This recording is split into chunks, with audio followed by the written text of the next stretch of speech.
Hello students, welcome back to my new video. तो guys, कैसे हो आप सब?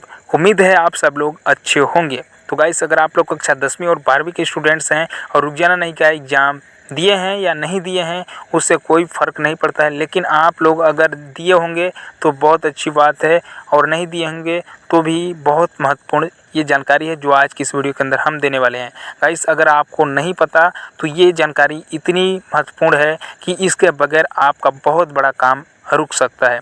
तो चलिए गाइस, हम सबसे पहले आज की इस वीडियो की जो मेन पॉइंट है उस पर हम बात करते हैं, फिर उस पॉइंट के ऊपर डिटेल में आपको एक्सप्लेन कर देंगे। तो गाइस, हम यहाँ पर सबसे पहले बात करते हैं कि माइग्रेशन सर्टिफिकेट क्या है। अगर आप लोग रुक जाना नहीं के स्टूडेंट्स हैं तो आप लोगों के लिए जानना बेहद ज़रूरी है। अब गाइस, हम दूसरे पॉइंट के ऊपर बात करते हैं, बिना माइग्रेशन सर्टिफिकेट का एडमिशन होगा क्या। लेकिन गाइस, अब हम यहाँ पर अगले पॉइंट के ऊपर बात करते हैं, माइग्रेशन सर्टिफिकेट कब और किसे मिलती है। अब हम बात करते हैं लास्ट पॉइंट के ऊपर। इस वीडियो का लास्ट पॉइंट है, रुक जाना नहीं कि माइग्रेशन सर्टिफिकेट कब आता है, उसके ऊपर सारी इन्फॉर्मेशन आपको हम देने वाले हैं। तो चलिए शुरू करते हैं और एक एक करके डिटेल में एक्सप्लेन कर देते हैं। यहाँ पर हम सबसे पहले बात करते हैं कि माइग्रेशन सर्टिफिकेट क्या है।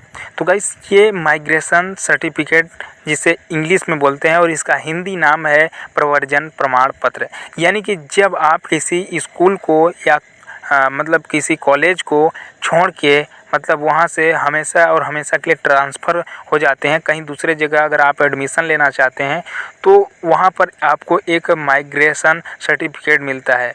मतलब वहाँ से आप माइग्रेट करते हैं, यानी कि दूसरे जगह आप जाते हैं तो वहाँ पर एक प्रमाण पत्र होता है जिसे माइग्रेशन सर्टिफिकेट इंग्लिश में बोलते हैं, और उसका हिंदी नाम प्रवर्जन प्रमाण पत्र होता है।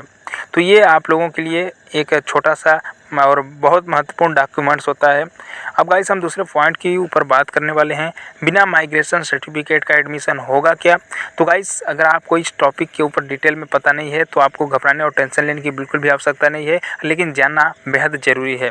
अगर आपका माइग्रेशन सर्टिफिकेट नहीं है तो आपका एडमिशन होना लगभग मुश्किल होता है। तो आप लोग अपना माइग्रेशन सर्टिफिकेट जो होता है उससे संभाल के रखना होगा, और आपको हमेशा उसका इस्तेमाल जब भी आप करते हैं तो उसका फ़ोटो कापी का इस्तेमाल करिए। कहीं भी दीजिएगा तो फ़ोटो कापी का दीजिएगा, क्योंकि अगर आप वहाँ से अगर एक बार एडमिशन ले लेते हैं तो आपको वहाँ से माइग्रेशन प्रमाण पत्र अगर वापस नहीं मिलता है तो फिर आप कहीं एडमिशन नहीं ले पाएंगे, आपको प्रॉब्लम आएगी। तो इस प्रकार से समझ में आ गया होगा जो मैंने आपको बताया, कमाल की बात है। लेकिन गाइस, अब हम अगले पॉइंट के ऊपर बात करने वाले हैं, माइग्रेशन सर्टिफिकेट कब और किसे मिलती है। तो माइग्रेशन सर्टिफिकेट तभी मिलती है जब आप कक्षा 9वीं के बाद अगली पढ़ाई करते हैं। तो अगली क्लास में अब जब कभी आप किसी दूसरे कॉलेज या स्कूल को जाते हैं, पहले कॉलेज और स्कूल को छोड़ करके, तब मिलती है। आई थिंक मेरे ख्याल से अब तक कक्षा 9वीं से लेकर के 10वीं 11वीं 12वीं ऐसे क्लासों में आप लोगों को माइग्रेशन सर्टिफिकेट मिलता है।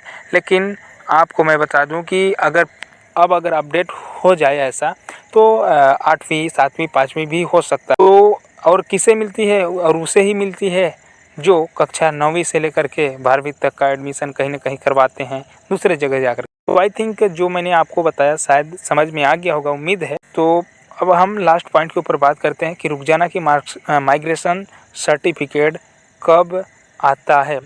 तो वही जब आप लोगों का जब मार्कशीट आती है, तो मार्कशीट आने के कुछ देर बाद या कुछ दिन पहले आप लोगों की रुक जाना नहीं कि माइग्रेशन सर्टिफिकेट भी आ जाता है। तो गाइस, आज की इस वीडियो के अंदर मैंने आपको जो भी बताया सब कुछ समझ में आ गया होगा। जो भी नहीं आया हो आप लोग कमेंट करके बता दीजिए, और उस टॉपिक के ऊपर हम आपको डिटेल में जानकारी देंगे। और गाइस, हर एक वीडियो की तरह इस वीडियो में भी आप सबका प्रेम पूर्वक बहुत बहुत धन्यवाद।